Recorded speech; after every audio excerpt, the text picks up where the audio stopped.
not everybody listens to my music, but that's okay. When people listen to my music, they don't stop.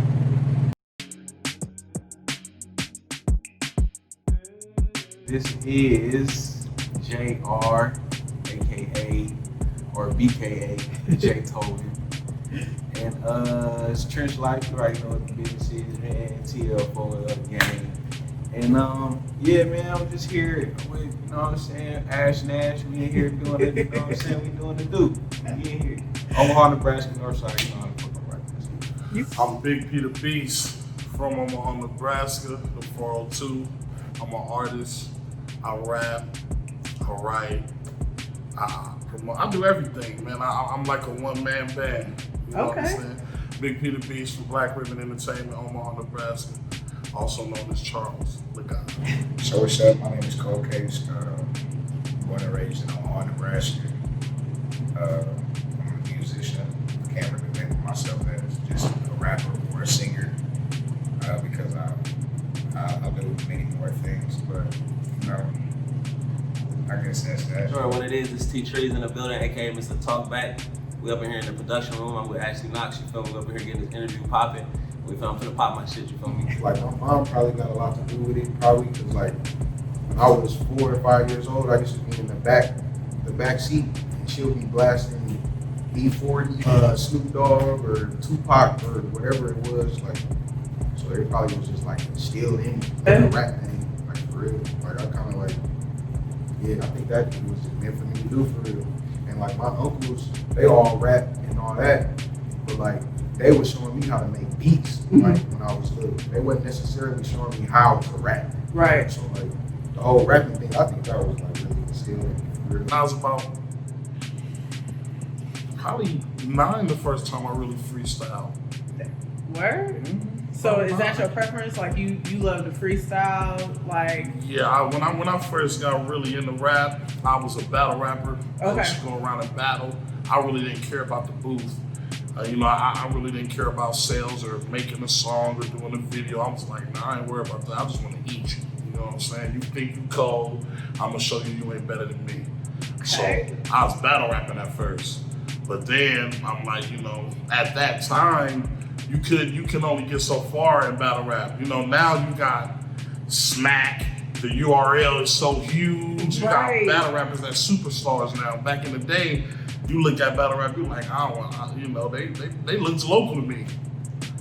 Real shit. It was kind of like, even my opinion about battle rappers, I just assumed, you know, they couldn't make it the other way. That's how I used to look at it. So I'm like, you know, nah, I wanna actually do something with this. So that's when I lost myself in the music, so to speak. My first experience with music was probably being in church. My grandmother gave me the opportunity. Like I went up to a piano when I was younger and started looking at one of the songs that I heard. There was a lady inside the church that ended up giving me piano lessons. So that was the introduction to music. I have to say, my sister, she was playing 10 Crack Commandments by Bigg. You know what I'm saying? That was like 97, 8. Yes. Don't quote me on that, you know what I'm saying? 97, 98. So pretty much early on. And then after I heard that, it's funny because my mom, she tapped me into that Juicy. And that came in like 90, I was born in 93, that came out in 94. Right. It's a rap. It's a rap. I rehearsed it till I got it right. I rehearsed it till I got it right for real. And that was really my first experience with music, was hearing my sister bump. It's Biggie, Master P, Ice Cream Man, Time to Check My Crack House, all that. You know what I'm saying? Real shit. I'm real. Like I'm real as hell. Like it ain't like the same person that you talking to right now is gonna be the same person you hear like in the music. Like it ain't gonna be like, oh, he's totally different. Like I couldn't imagine him saying like, no, it's totally, like I'm real. Like I ain't no like, ain't no gimmicks with me. Like it ain't nothing that. Yeah, I'm just real, raw, authentic. I base my shit on reality, and that's what I'm bringing to the game. Reality, real, like what's really going on. Like ain't none of them funny ass names going on with my shit. That's what I'm bringing to the shit. I'm bringing back that real rap raw. And people can relate to that. Yeah, like the norm, like the majority of the world is fucked up. Unfortunately. Unfortunately, you know what I mean? Like not everybody's doing good. Like, not everybody's rich. Not everybody is balling with rollies on their wrist. Not everybody has a million hoes and they can fuck in the school. Everybody can't talk about all that shit. But one thing everybody can relate to is reality. It's struggle. You know what I mean? And trying to do better and all that shit. Like, that's what I bring. I bring that real shit. You know what I'm saying? That's why I say Lil Wayne and Pop. That real shit. The epitome of that. Well, I bring a sense of realness. Yeah. And, you know, I bring a sense of humbleness, honesty. I mean, I'm crazy. The industry, you gotta be a little crazy in the industry. I mean, based off what I see, I ain't there yet. But based off what I see, you gotta be a little, you know, and you gotta be strong. You gotta be real willing to roll with the punches. To me, you gotta be somebody who have been beaten up before, been down, and overcame things in life. Right, to be talking. To, you know, to where, to be ready for something like that. I've overcome so many things from being self-conscious and being talked about verbally, what all of that, growing up to transitioning to the popular dude that was going around doing a whole bunch of BS, transitioning to a drug dealer, who got raided multiple times and became a felon, lost everything, bounced all the way back to where I am now, one of the dopest artists in my city. So, you know, I'm just trying to keep growing, man. Well, I like to think that I do more than the average. I'm not an artist that won't put out as many videos as most modern day artists. I won't, because my competition level isn't like, what satisfies me about the music is not being seen all the time. Mm-hmm. It's not necessarily, you know, controlling the masses or being popular or famous. Music is like my weapon. It's the thing that makes me great. I feel like music is my LeBron James. Music is the thing that's ultimately going to take care of me. Music is going to be the reason why I can buy my mom a house, the reason why I can help out my dad with his struggles. That's how I see music. And I feel like the people who appreciate my music, they see that they see it's deeper than, you know, Chris is just creative. He can play the piano well, or sing, or rap well. What can he do? Does those things well.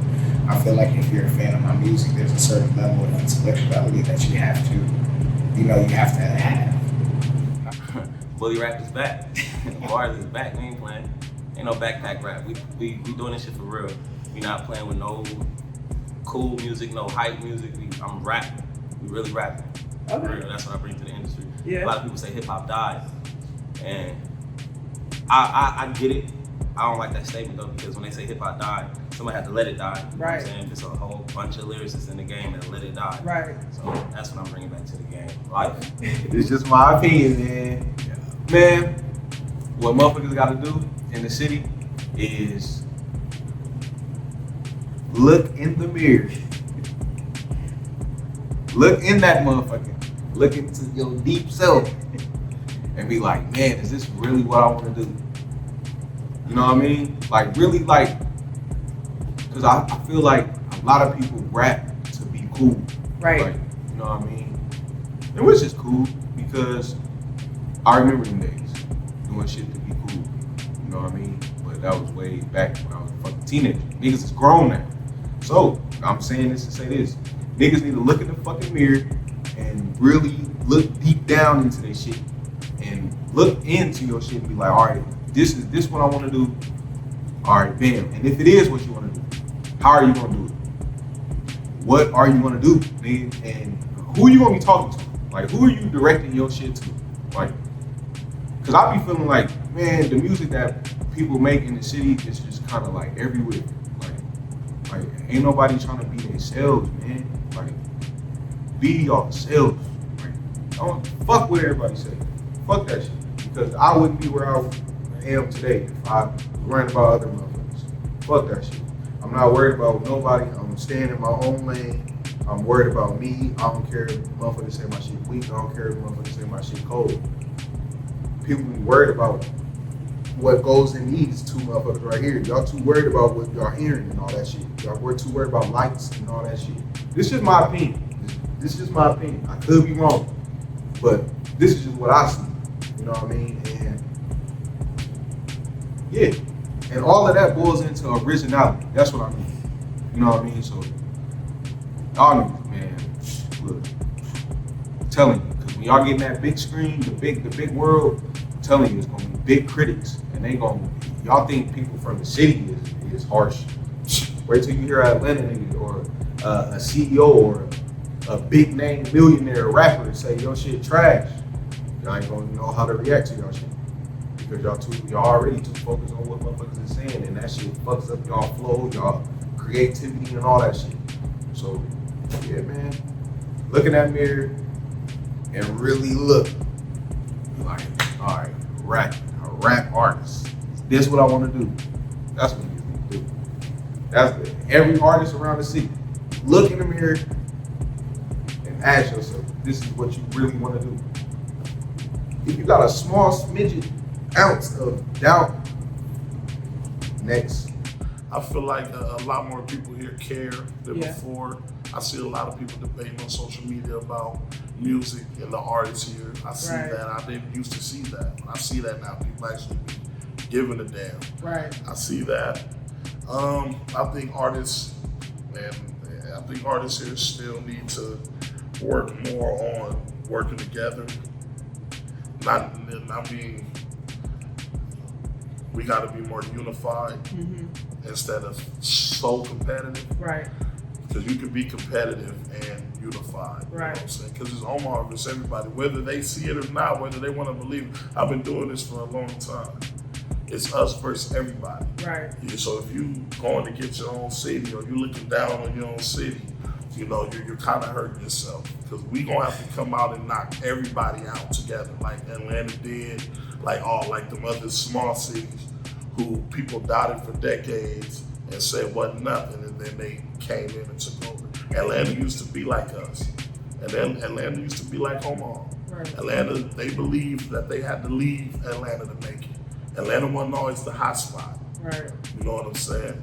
So people just gotta come together here, man, more stronger, more unified. If you see people high here that's doing their thing, you know, promote them if you can. Let's try to get the best artists that we got into the industry. Right. And then more people will come looking. Exactly. That's what I think that we should. There is no way that there is this amount of talent, these beautiful stories, there's no way that it doesn't blow. Sometimes you gotta wait your turn. Yeah. Sometimes it takes generations for your turn to come. Right. Sometimes the people who should have had it before don't get it, but right now, there's no way that's gonna happen. There's no way it doesn't blow. I love the artists and the connectivity and the network pool of artists we have. Okay. The industry needs to make a way for artists like us to have places to go perform, to sell our music. Right. That'd be the only thing. But hey, I mean, if people don't want to help, fuck them.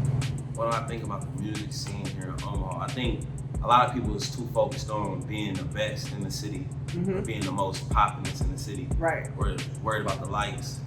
A lot of people, I got a couple unreleased songs. One of my favorite lines, it's not out yet, but I said, it's a shame all these niggas want a name in the chain. That's all they want. That's all they want. That's all they worry about. That's all they care about. The likes, the share, the chain, the look. Not everybody is rapping. Ain't nobody worried about rapping. Right.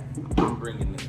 How should I put this? I'm bringing back what I think about the culture. People need to carry themselves more so as rappers and not more so as looking like rappers. You know what I'm getting? Right. You know what I'm getting at? No, definitely. You know people doing it for the image, for the clout. The image, the clout, the image. And ain't no don't get me wrong, substance. I'm not knocking it. Right. But that substance, you lacking substance. I want to go to the club and I want to hear all that. Right. I want to get on the chairs and I want to throw up the set and I want to do all that. But at the end of the day, it's just microwave music. Right. And being is done. Yeah. I record every day. So like recording is like how motherfuckers play the game every day. Like that's my game. Like the studio, that's my game. I be in there every day, all day. So I'm always working. And how I do my mixtapes is I record a folder of songs and I just pick from them. Do my little bodies of work like that, really, for real. So Right now, I got like 3-4 tapes on the way. I was gonna say, okay, so we got some music coming in. Hell yeah. I got a mixtape dropping called All for One. Okay. One meaning Omaha, Nebraska, but it's called All for One, where I got a lot. I got Cameo Holiday on there. I got BU on there. I got T Trees on there. Nice. I got my guy Verse on there. I got T Rail on there. Nice. You know, I got some good features. I got some good features on there. I got a show called The Black Room that I'm working on right now. That's going to be on my YouTube channel. Where basically it's going to be a show. Actually, it's not going to be just a podcast. Like, we're going to have outtakes and clips from other areas. We're going to have funny little things. I'm gonna have special guests, all types of stuff. Me and my bro Cool. So we in the process of putting that together right now. I got a couple features with a couple famous artists, like I just mentioned T-Rail. I got a feature with Hell Rail coming out. Talking to Boosie's agent, trying to see what's up with them. Boosie talking about half off on features for the cold COVID. So, you know, put the number on there, so I had to hit his agent up, trying to get that Boosie feature out there. Boosie, I'm trying to get the feature. Man, Boosie. You know, yeah, Boosie, I need that feature. I don't need to but yeah, man, I'm, you know, just networking and growing, and I got a lot of stuff going on, man. So I work down at the Party Life Lounge studio. You know, there's photography down there. There's music recordings. It's a hookah lounge. I am trying to be the best artist, but I'm also trying to help artists, you know, progress their craft. I have a lot of hidden music knowledge that I didn't get to utilize just being a rapper or just being an artist. Now I'm into producing, I'm making beats now, and I feel like, I mean, with a lot more consistency and a lot more hard work, you know, I could be one of the greatest. Yeah. I mean, when I say that, I don't compete with local artists. These local artists that, the T Trees, the J Tobins, the J Boys, the Trey Nelsons, the Team Pay Frees, all of these guys, these are my people. These are my guys. I'm not competing with these guys. I'm competing with the guys that have those wages that I want. Guys that have the ability to go feed their family and make life-changing decisions. My competition is, you know, local. I want to just make sure that I can utilize all of these hidden gifts that I have. I just wrapped up my current tape I'm gonna drop here on June 5th. Forever Family Health and Wealth, nothing else, y'all go tap into that. June 5th is coming. It's fire too. Yeah. It is. Oh my god. Fire. It's fire. It's fire. I ain't just saying it Oh for my myself. God. I listen to it, and the only thing that I can think to describe it is like, sometimes that line ain't mine. You know what I'm saying? Like, who wrote that? You know what I mean? That's I be so deep in my mind, I snap out that mode, and I get to think about something else, and I hear that like, oh my god, boy. Stop playing. That's a dope feeling though, Real. right? I'm not playing. It might sound like I'm playing, but I'm not playing. I hear that and I'm like, whoa, I said that because I'm practicing not writing. A lot of my homies don't write. They get this artist in the church trying to write. Hey, I'm trying to pat on the pin, but I've been punching in a lot lately, so I've been doing that a lot. So, man, go your own way. Do everything yourself. Get your money, fund yourself, invest into yourself. If you gotta select a solid few around you, do that. That's cool. Make it a team thing and all that. But if you yourself is like a person like me who don't really got a lot of friends and a lot of homies and all that, do it yourself, bro. Do it yourself. Because, like, not necessarily, man, your day zeros is your biggest support group. You know what I mean?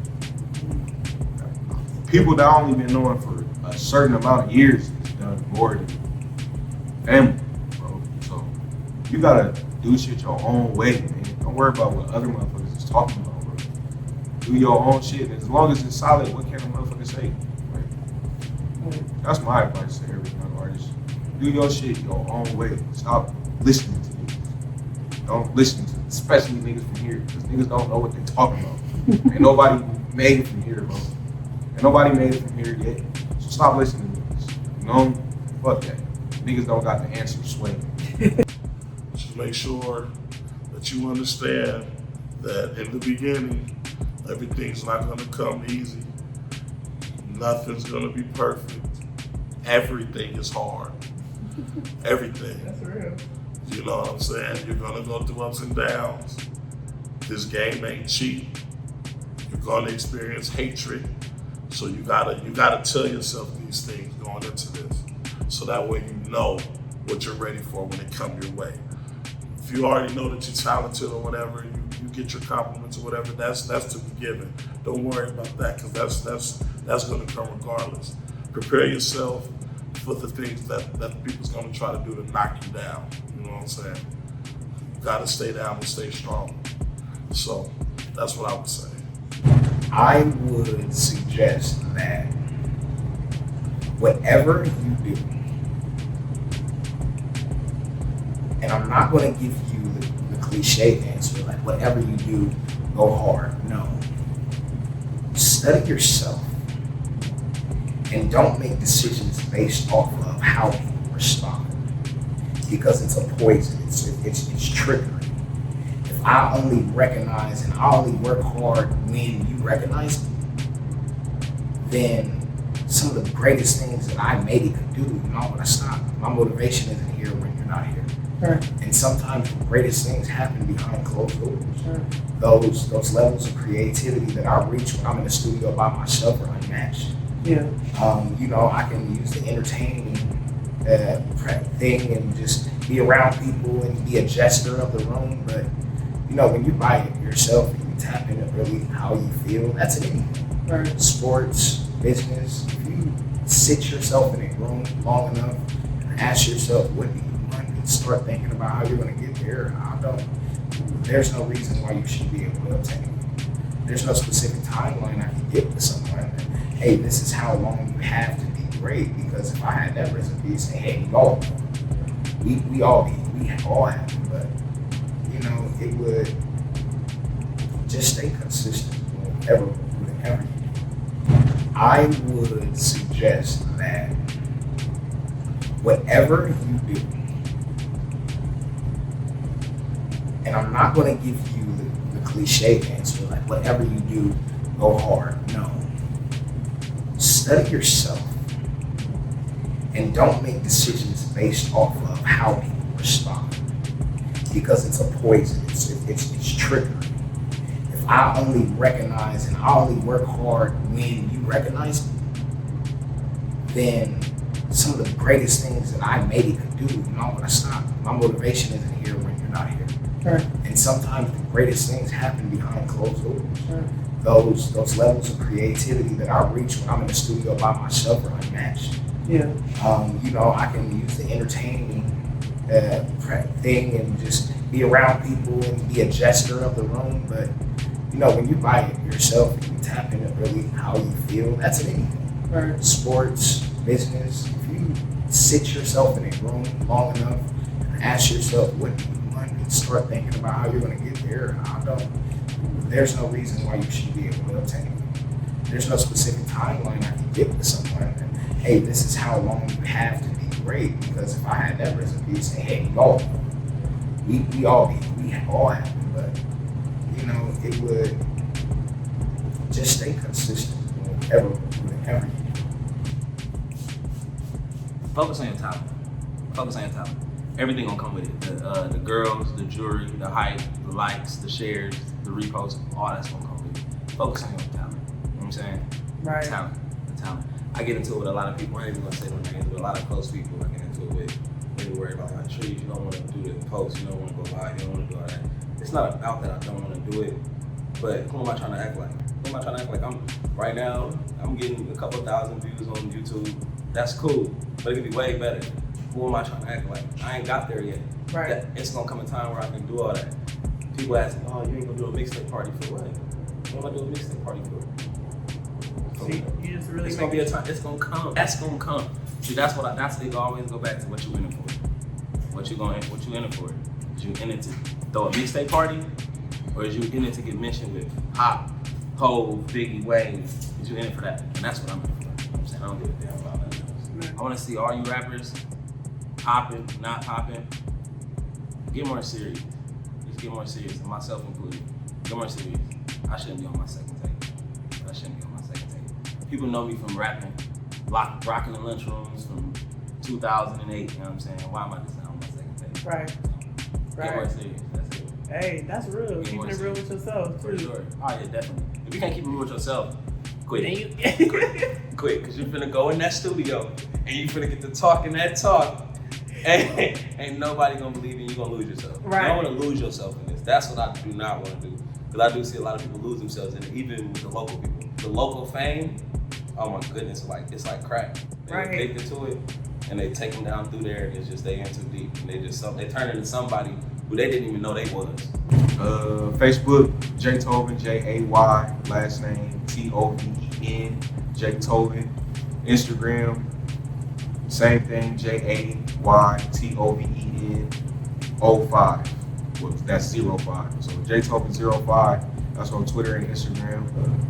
My music is everywhere. Tidal, Apple Music, Google Play. All you gotta look up is JAYR and then Free Smoke. And I'm gonna pop right up. And Smoke is spelled with a 3. And then once you look that album up, all my related albums are up there. I got like 4 or 5 albums on all platforms. TikTok, man, it's P Da Beast, just PDABEAST. Snapchat is P Da Beast 14. Subscribe to my YouTube, Bigg P Da Beast, Big with 2 G's, P Da Beast, BEAST. Subscribe to my YouTube. I got videos dropping every other week. I've been dropping videos back to back. I got a show called The Black Room that I'm about to start uploading on there. I got vlogs that I'm about to start uploading on there, skits, all types of things, compilation videos, pranks. I'm about to do the most. Y'all about to see a whole lot of Bigg P. It's gonna be a real hot summer. So subscribe to my YouTube. You know what I'm saying? Charles Legon on Facebook, just Charles Legon. You know, and then I got another Facebook that's Bigg P Da Beast. And on Instagram, Bigg P Da Beast. Listen, go to YouTube, Cold Case Music, Instagram, Cold Case Music with a K at the end of it. And just tap in, follow me on all social media. You can hit hashtag Cold Case Music anywhere. Watch my videos, my day-to-days. I'll have beats on the way for purchase on the Cold Case Music website for sure, pretty soon. So just stay up, follow me. I appreciate all the people that tuned in. It was a great opportunity. And you know, I'm looking forward to being the reason that you jamming out to that Cold Case Music this year. So stay tuned. I'm on all platforms, Spotify, Tidal, Apple Music. State of Emergency is out right now. It's buzzing. Talkback is a fan favorite. Flashy Lights, that's a sleeper. It's crazy. Y'all tap into that. I'm on Instagram at TT_FHW. Same thing as Twitter. Same thing as Facebook. Y'all go tap into me. I'm talking that talk for us. It's gonna make you want to live like that.